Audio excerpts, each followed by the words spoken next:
We are storytellers.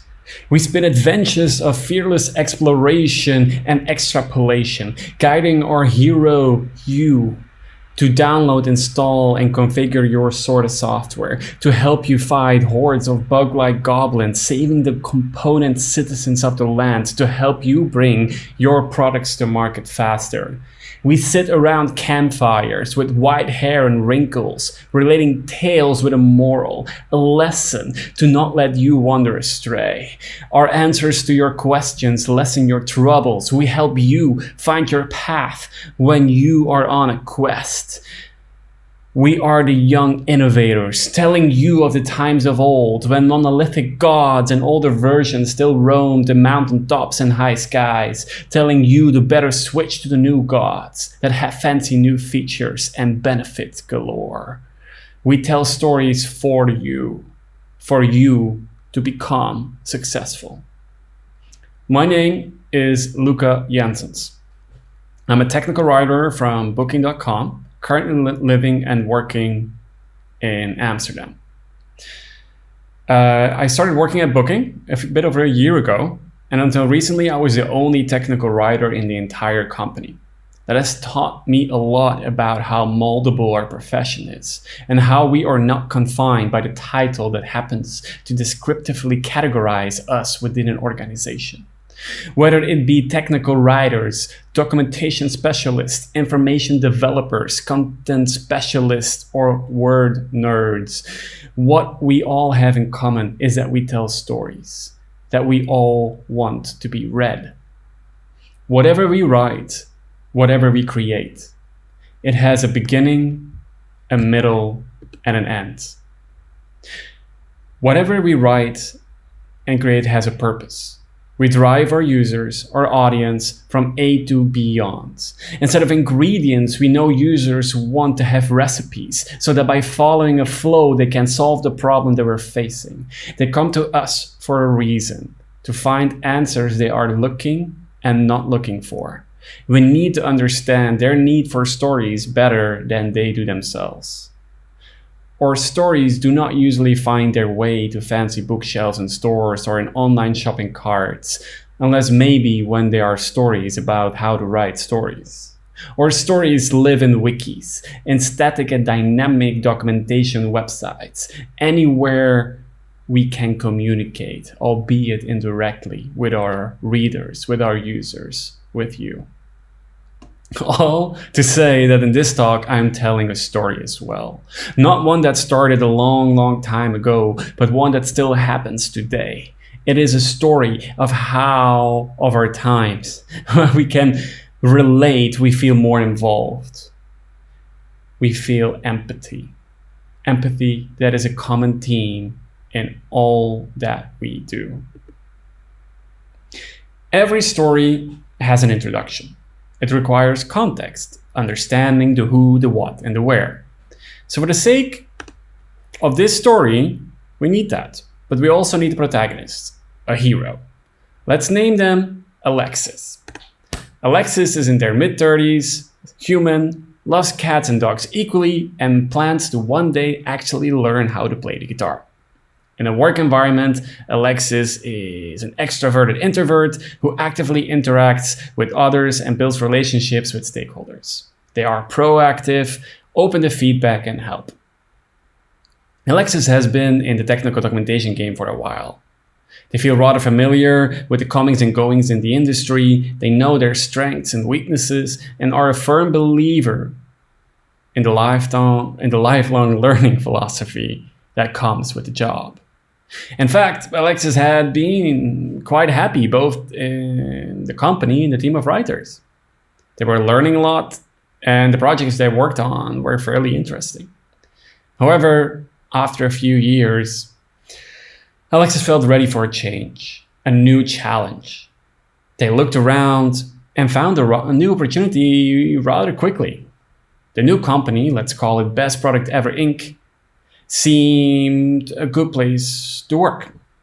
Alexis took the shot, and soon it was time to start their adventure at Best Product Ever Inc. Everything seemed fine at Best Product Ever Inc. Yes, it was a bit chaotic. And yes, in the beginning, onboarding was mostly flailing, failing, and feeling like a goldfish dropped into an ocean of fresh water, of course. This story does not even want to harm fictional animals. However, that is part of how it goes, they thought to themselves.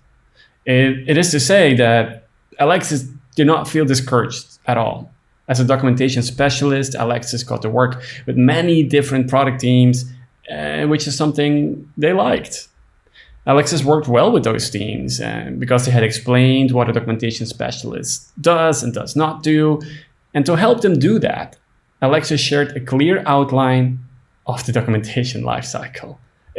It is something many of you are probably all of you are very familiar with.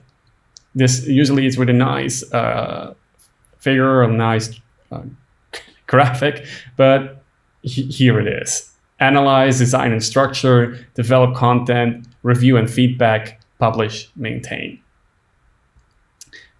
Just to say, Alexis was making themselves known, what they can do and cannot do. And this really helped build relationships and manage expectations. Alexis had a lot of work, but they were doing more than fine, is basically the picture I'm trying to paint here. However, what they did feel would become an issue was what they uncovered slowly over the course of weeks. Digging a bit deeper in the existing documentation or the lack thereof, Alexis noticed the signs. At first, Alexis did not want to accept it. They could no longer ignore it. What was right in front of them? Best Product Ever Inc. suffered from a massive documentation debt. One the likes the world had seen many times before. Yeah, it was not rare at all. Yet, Alexis despaired. This is not what they signed up for. They wanted to keep on cruising, chilling with the waves of business continuity, and they had enough work as it is. But Alexis knew that they had to tackle this issue.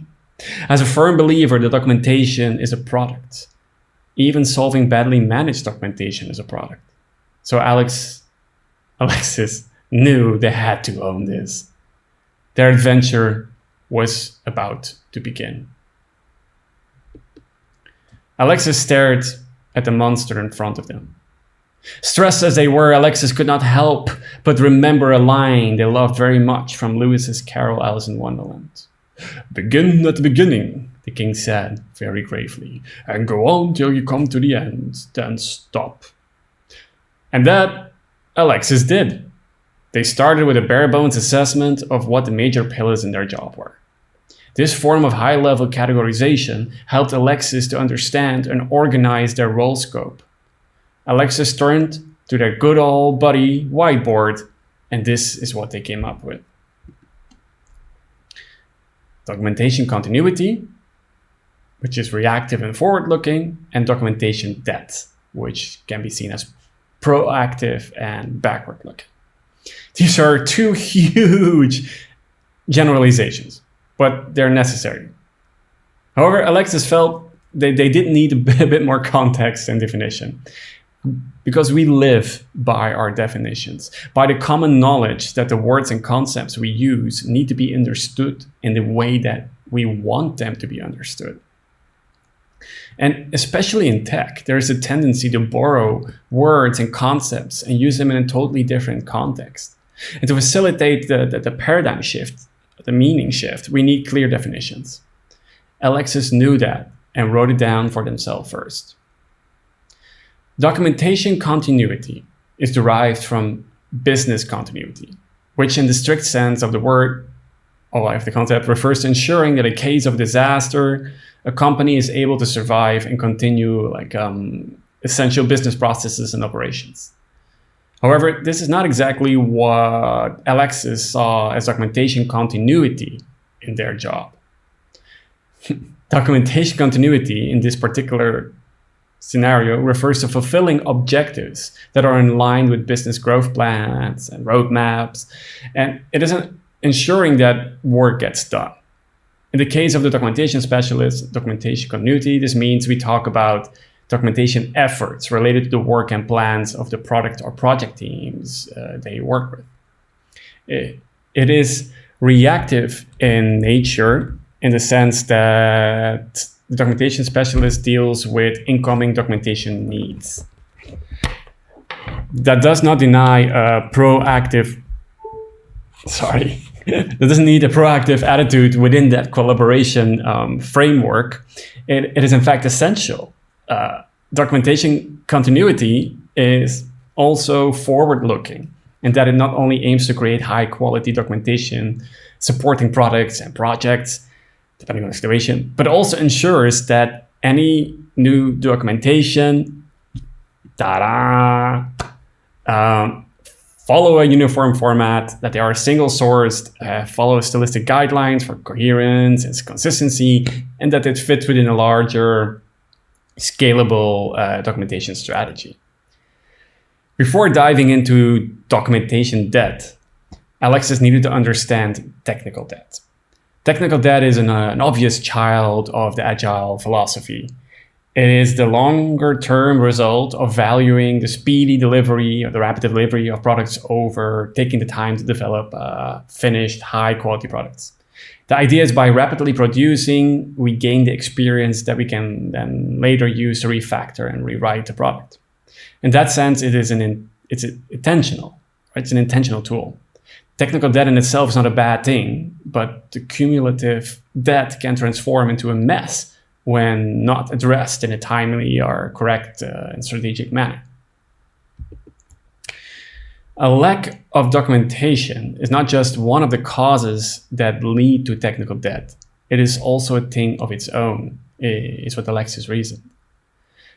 Documentation debt, they saw it as a long-term undervaluation of documentation, and even more the result of long-term or longer-term lack of or disorganized documentation management.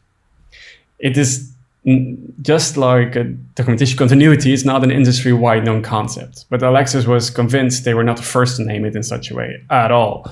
It encapsulated the monster they were facing rather well. And just as with technical debt, documentation debt is the result of favoring the rapid delivery of products over bringing products to market with high quality documentation.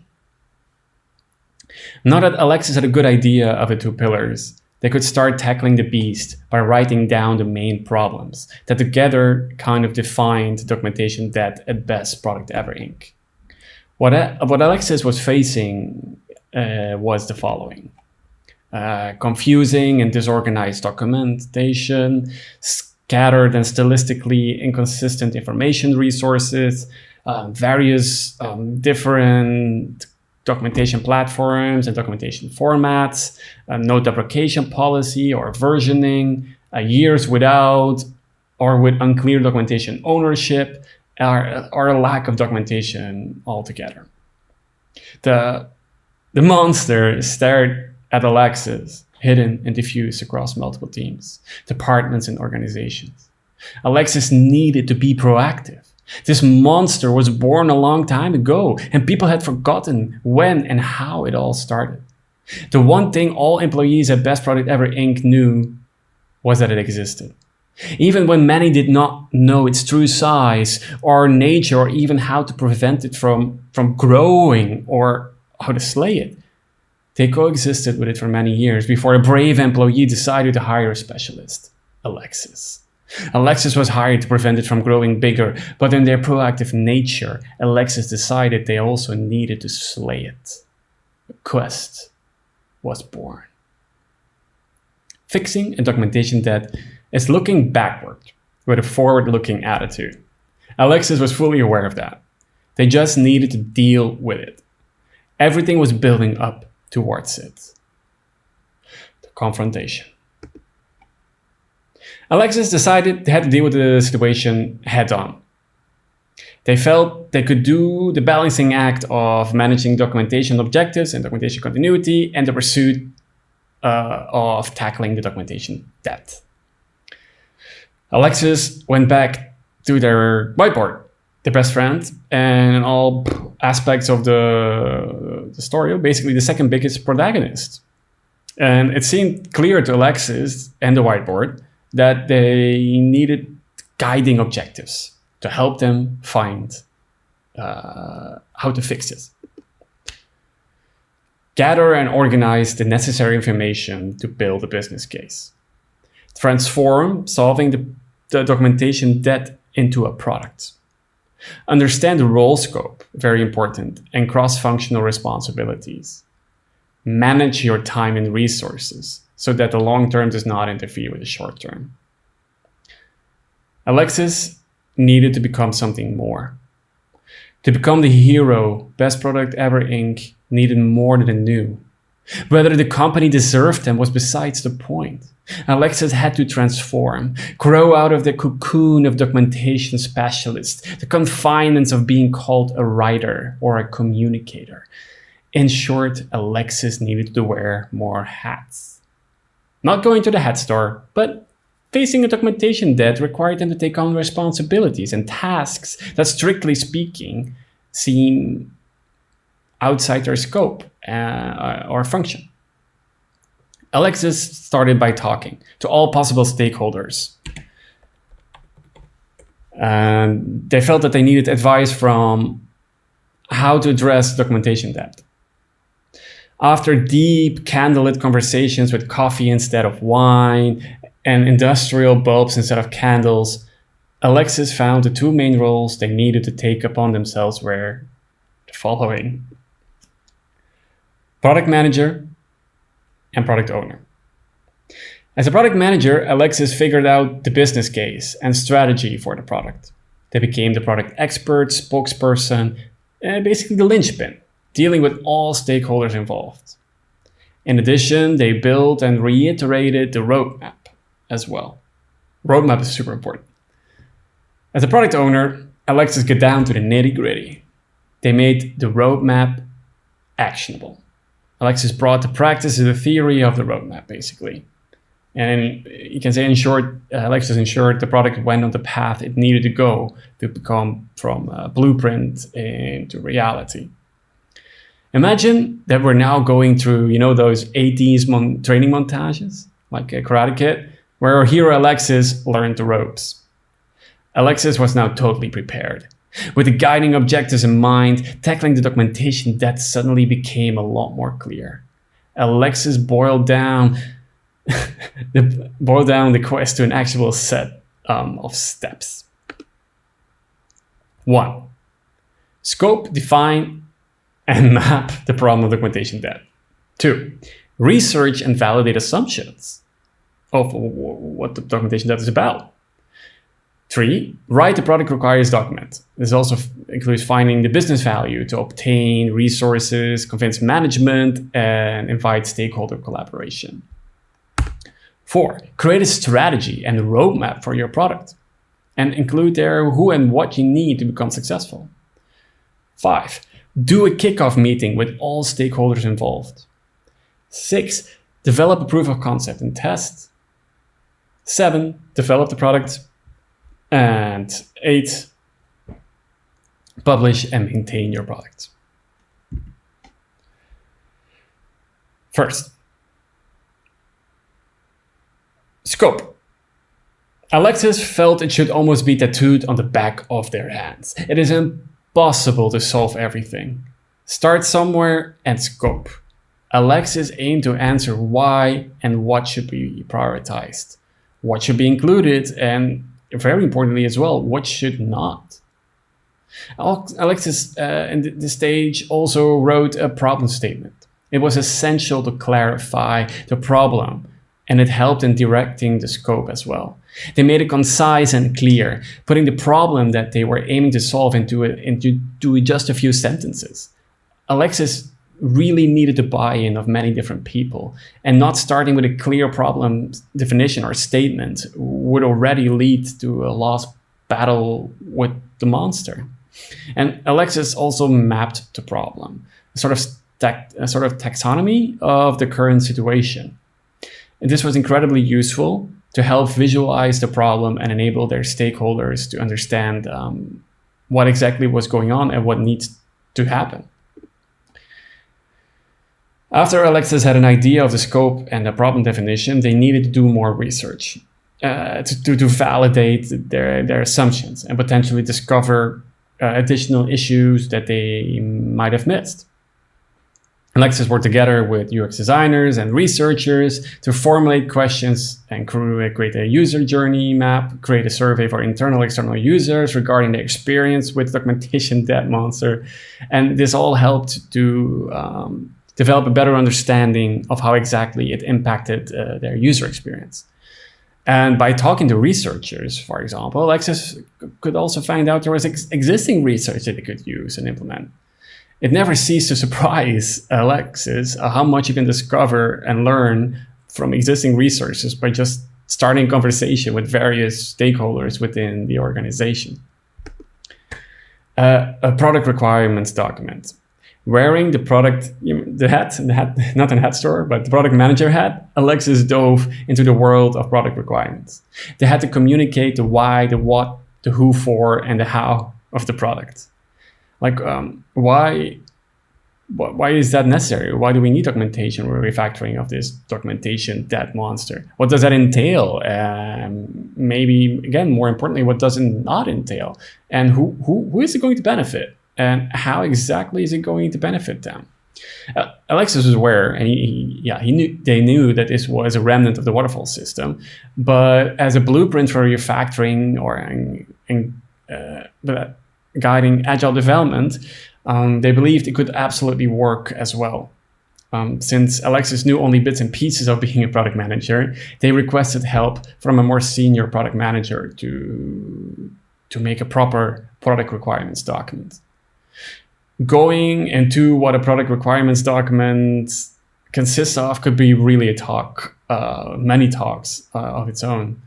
But just remember that Alexis knew it is important to state the goal and value of the product, of like solving documentation debt. It is a blueprint. It's a source of truth and a compass for future product development. Why should anyone care? And even more, what exactly do they need to get you? How can they help you reaching your goal?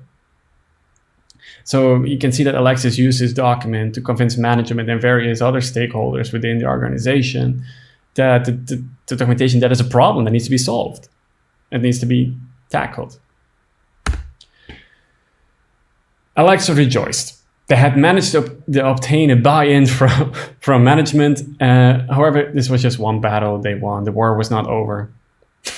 Alexis chuckled a bit, calling it a war, calling it a monster. It's all a bit much. But for the sake of the story, a hero needs a war. A hero needs to slay a monster. And Alexis, as the product owner, realized the importance of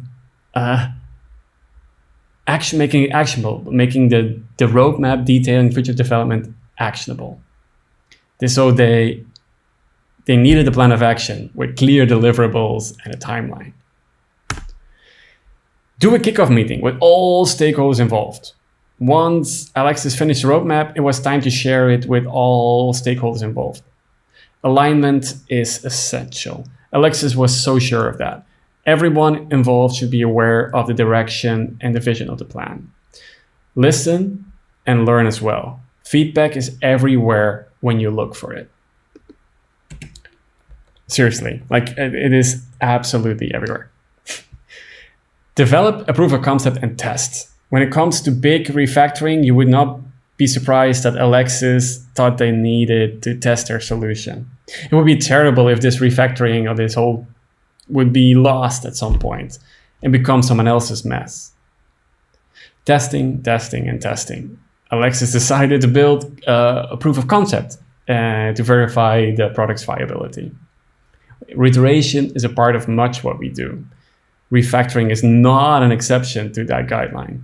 Alexis went back to the product requires document many times, adjusting it to new insights from development, from talking to people, and from testing.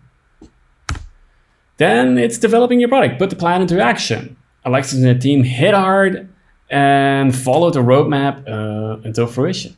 The end of the war seemed near. Publish and maintain your product. Alexis saw a smile growing on their face when they oversaw the battlefield, where the chaos documentation debt had disappeared, with a clear, scalable, and consistent documentation platform in its stead. Alexis had fought for a long time, but it had all been worth it. Alexis learned a lot, but did an extensive retrospective nonetheless to learn even more. They also wrote down everything they did, so that Alexis could help others slay their documentation debt monsters as well. Alexis also knew they had to keep an eye on the situation and maintain the order they brought to the documentation land of Best Product Ever Inc. Any new monsters looming over the horizon in distant lands did not scare Alexis off. They now knew what to do. They were ready. Alexis sat down and sighed happily. They looked at what they had done with the documentation debt monster and how the refactor platform would prove all of its users' life. Everybody's happy, and they could still not really believe how they did it. Really, even with documentation continuity nipping at their feet, they managed. How? We just followed them on a journey that seemed entirely preoccupied by the documentation debt monster. How did they manage to also deal with documentation continuity? Alexis looked at the horizon, and in a flash, we were in a flashback. Imagine a succession of scenes relating the things that you might have missed and the things you might have not been shown at all. The following words appeared on the horizon.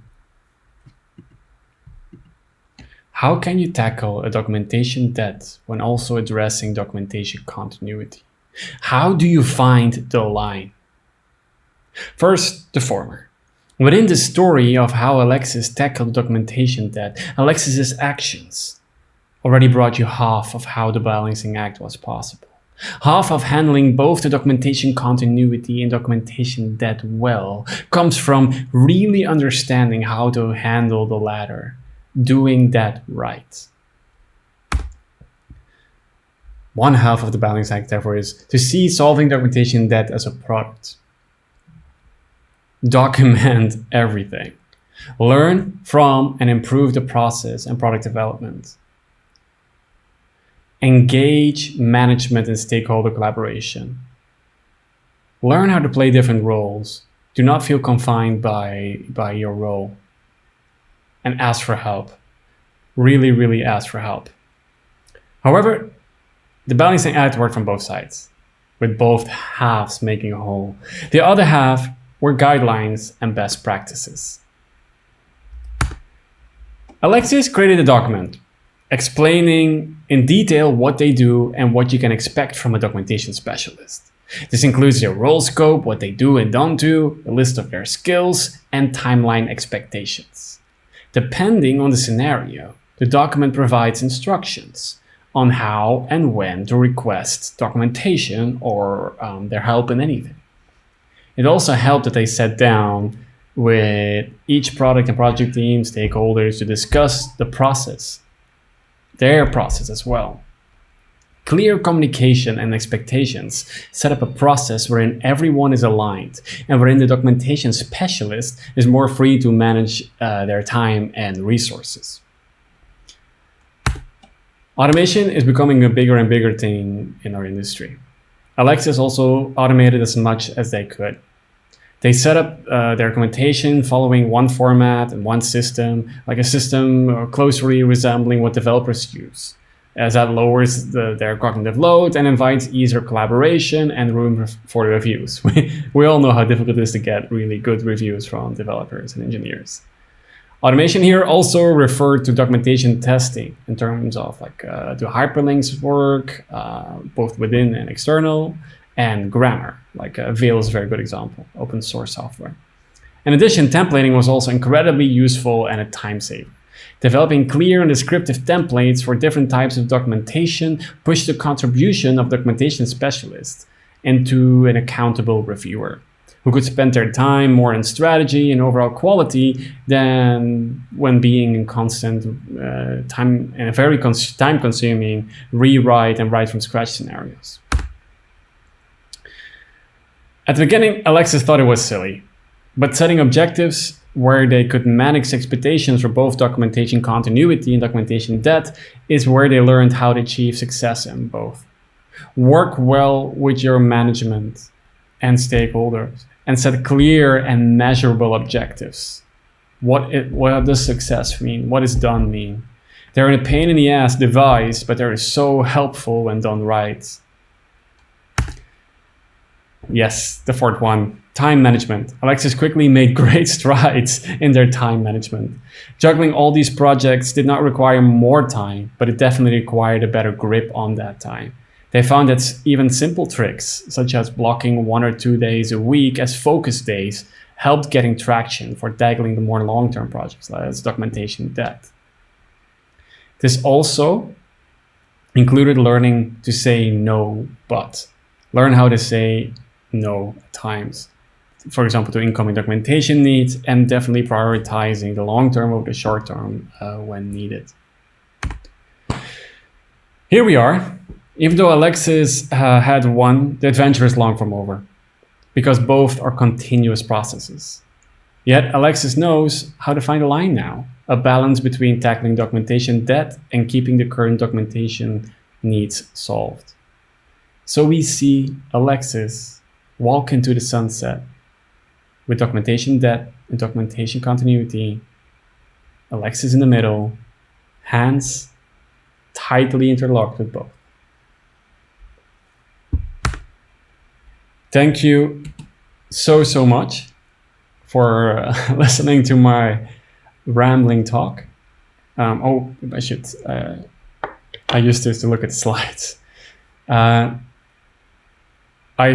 would love to hear any questions, but even more, I would like to have feedback, because I'm still learning as well. This event where we come all together and learn from each other is so valuable to me. And as I said, there's a continuous process. So come with your questions, come with your feedback. Maybe we can even talk about it during a conference meeting. How do we find this line? How do we even efficiently tackle documentation debts? What have been your own experiences? I would love to hear all of this. I really love this continuity. I really love this community. I hope we can all see each other soon, because the first time I was in Portland was really a moment in time where I felt, man, this job is awesome. Thank you very much. Let's just go ahead and start with Brooke's question. She's asking how long it took you to slay the documentation debt, and are you still facing it to this day? I'm definitely still slaying it today. It was like 10, 15 years of so I'm still only scratching the surface. But I use this talk as a way of figuring out how to tackle this, because I was given a lot of freedom in the job that I have, because nobody knows what I'm doing, so I get a lot of freedom.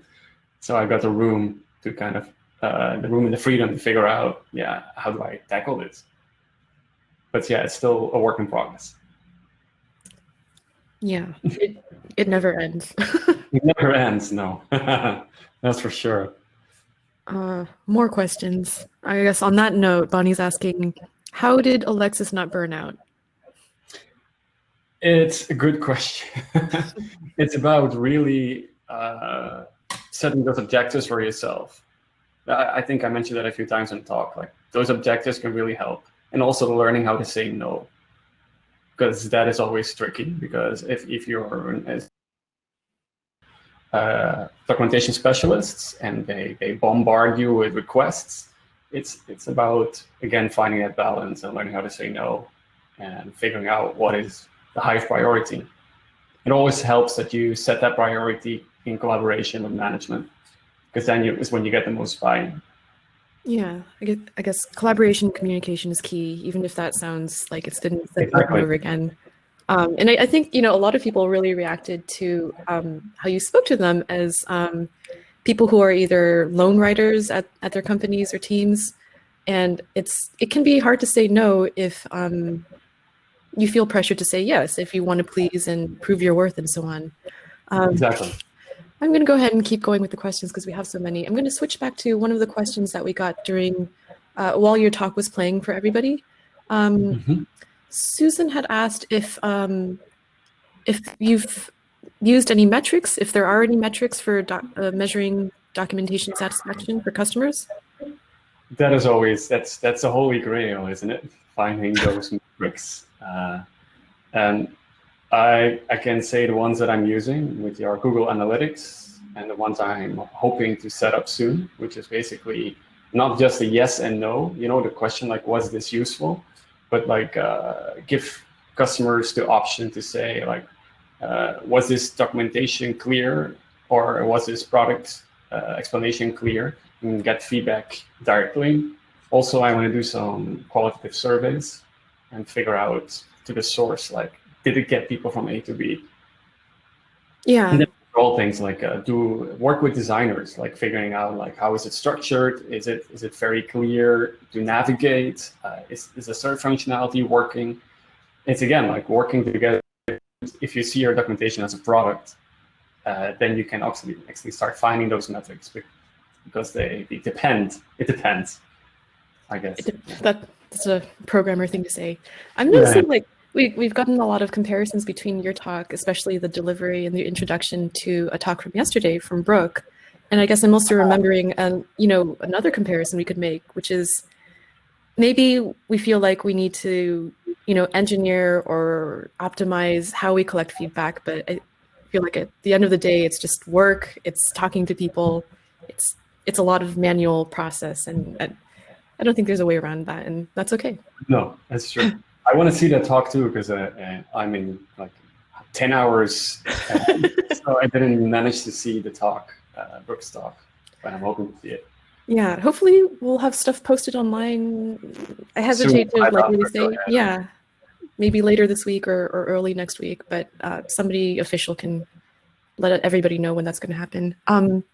Coming back to the chat in this session, question from Courtney several minutes ago. She's asking, how do you convince other teams to move to single source? That's a good question. I think it starts small, like start with the teams you're directly involved with. As soon as you get basically their respect, it's a bit weird to say that, but then you can basically, if you can convince them that it's going to be easier for them, that always works better. Because then if you can set yourself up as the expert, as a documentation expert, they tend to listen more, and especially if it's easier for them. And single sourcing is easier for everyone. That is just a given fact. But of course, that also depends on what people are used to. And that, again, from situation to situation. I've been in situations where people get really attached to Confluence, for example, and they don't want to get away with it in any means necessary. But you also have to be careful that you don't have come up with a new standard, and the old trope of like, there's 14 standards and you're coming up with the solution all, and then at the end you just have 15 standards.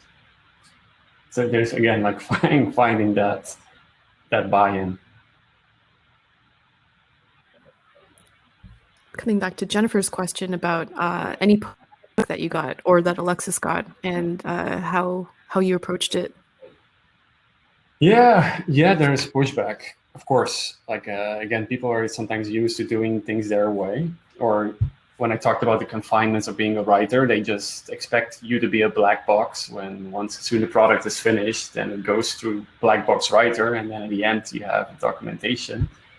But I feel like if you really interact with all of your stakeholders and you try to understand what they do and how you can help them and they can help you, it has really helped me.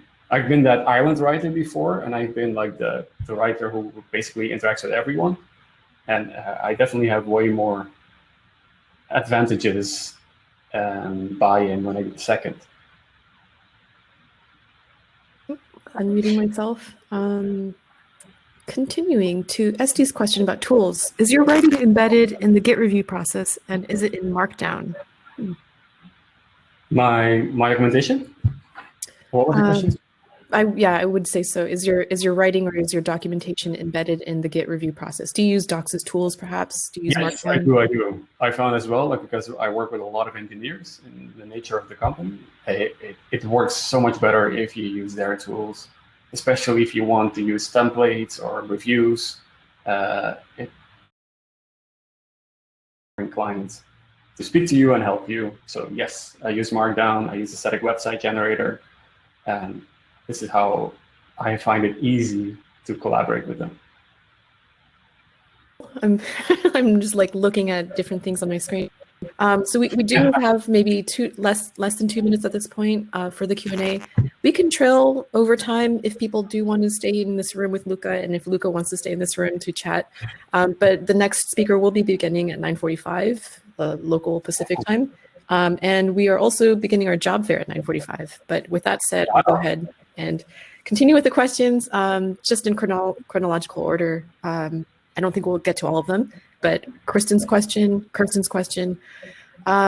since we're talking about Docs as tools or Docs as code, she's asking, what are your versioning strategies for managing documentation for an evolving software product, etc.? That's a very good question. That's something I recently had to deal with. We have no versioning in our APIs. So right now, I basically, that's one of the moments where I said no. Like, there's no sense in doing versioning and documentation if there's no API versioning. But one of my solutions was to create a change log or like an update section where you can give clear indications to your customers. This is what is new. This is what has changed. Or this is what has been fixed, as a kind of dialogue, like a direct dialogue with your users. But yeah, versioning is a tricky one if the product is not versioned. I think but I'm going to go ahead and ask one last question. And Anne is asking, I think a lot of people are wondering how you chose the name Alexis for your story. It doesn't. I actually just Googled not gender specific names. And that's one of the first ones that came up. And I had a really friendly colleague in my previous job named Alexis. Oh, so it was perfect. Alexis has a namesake. That's nice. Yeah. Okay. Okay. But yeah, I see people in the hallway because I am barely scratching the surface of this whole thing. Mm-hmm. And I think I'm definitely not the only one who deals with documentation debt. So I want to learn from all of these people. Like we're my God. Yeah, we're all excited. And you spoke to this. I'm all stumbling over my words now because we're running out of time. We're out of time, but we've had the concept of technical debt, but it's really nice to learn about the concept of documentation debt, or actually just introduce that to the world. So, yay! Thank you. Thank you for your talk. Thank you for this Q&A.